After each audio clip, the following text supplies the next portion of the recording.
السلام علیکم ورحمۃ اللہ وبرکاتہ۔ دوستو، آپ سن رہے ہیں راشد رضا وائس عجائب القرآن کا باب نمبر 29، سروں کے اوپر پہاڑ۔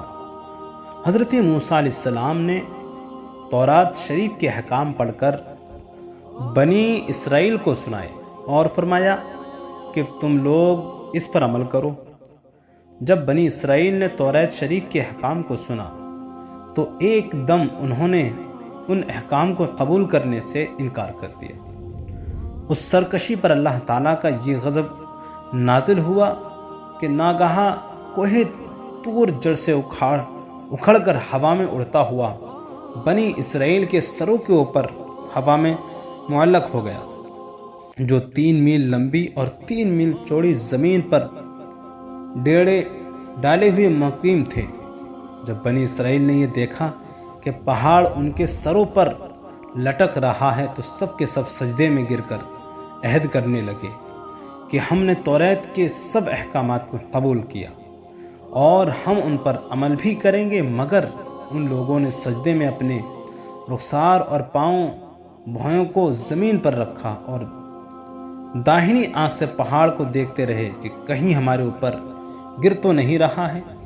یہی وجہ ہے کہ اب بھی یہودی اسی طرح سجدہ کرتے ہیں کہ بایاں رخسار اور بایاں بھون زمین پر رکھتے ہیں۔ بہرحال بنی اسرائیل نے جب توبہ کر لی تو تورات کے احکام پر عمل کرنے کا عہد کر لیا، تو پھر یہ پہاڑ اڑ کر اپنی جگہ پر چلا گیا۔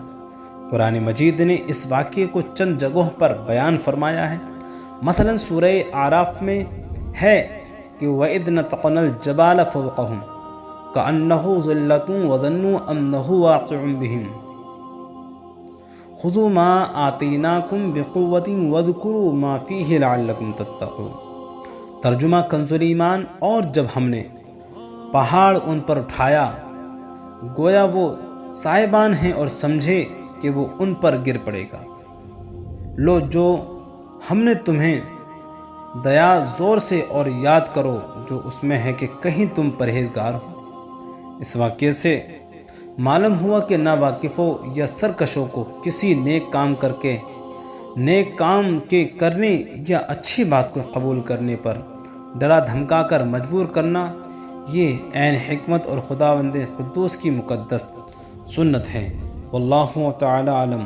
تو دوستو، یہ تھا باب نمبر 29۔ آپ حضرات کو اگر پسند آیا تو ہمارے چینل کو سبسکرائب کر کے بیل آئیکن